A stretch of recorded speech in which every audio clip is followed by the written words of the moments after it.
Oke, semangat pagi semuanya. Di sini ada satu soal tentang mata pelajaran sejarah perihal Perang Jawa atau sering disebut sebagai Perang Diponegoro atau Perang Sabil. Kalau dilihat dengan sesama, dari semua pilihan jawaban dari A sampai E, hampir bisa mewakili pertanyaan yang ada pada soal di atas. Tapi, dalam memahami sejarah, diperlukannya suatu usaha berupa analisis yang didasarkan pada data yang ada untuk bisa menjawabnya. Sekarang kita coba kembali kepada inti persoalannya, ialah apa sih yang melatar belakangi terjadinya Perang Jawa? Perang Jawa terjadi dipicu oleh besarnya intervensi dari para penguasa kolonial Hindia Belanda terhadap pemerintahan Keraton Kasultanan Yogyakarta.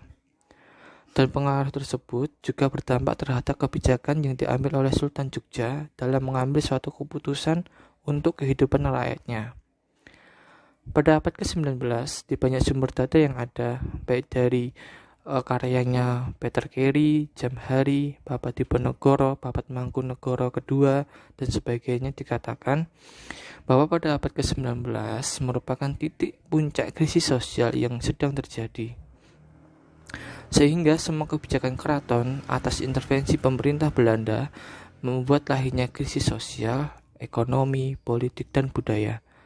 Dampak tersebut kemudian melahirkan stereotip seorang ratu adil di kalangan masyarakat seperti yang pernah diramalkan oleh Joyoboyo. Pangeran Diponegoro yang melihat situasi tatanan sosial tersebut tergerak untuk melakukan perlawanan terhadap Keraton Jogja dan pemerintah Belanda, demi mengembalikan tatanan dan situasi seperti semula, seperti yang pernah terjadi pada masa kekuasaan Mataram di eranya Sultan Agung. Tindakan dari Pangeran Diponegoro tersebut kemudian disambut dengan baik oleh masyarakat Jogja, dan mengingat kepribadian dari Pangeran Diponegoro yang baik terhadap masyarakatnya di Tegalrejo, maka masyarakat lama-kelamaan menganggapnya sebagai seorang ratu adil. Dalam perjalanan Perang Jawa, tepatnya pada tahun 1828, terjadi pergeseran tujuan dari yang awalnya untuk memperjuangkan kerakyatan dan agama, bergeser menjadi berniat mendirikan keraton di tanah Jawa.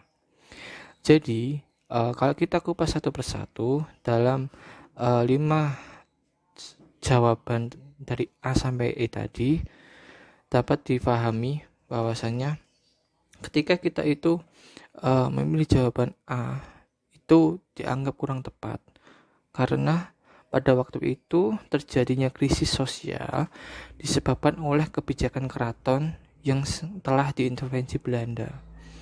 Kemudian kalau kita memilih jawaban B, dianggap kurang tepat karena niatan membangun kerajaan Jawa baru ada pada tahun 1828.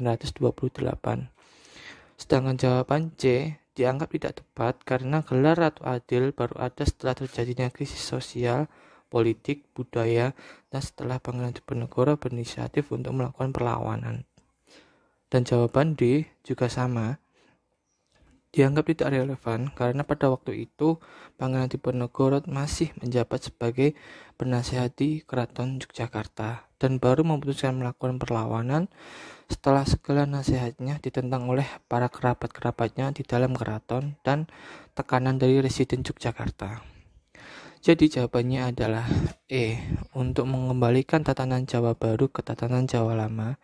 Kenapa? Yang dimaksud oleh tatanan Jawa lama di sini adalah fase di mana raja-raja Jawa pada waktu itu masih mempunyai kekuasaan mutlak terhadap kehidupan rakyatnya. Sedangkan tatanan Jawa baru adalah setelah kedatangan Belanda dan mempengaruhi kebijakan Keraton Jawa, sehingga menimbulkan pergolakan Perang Jawa.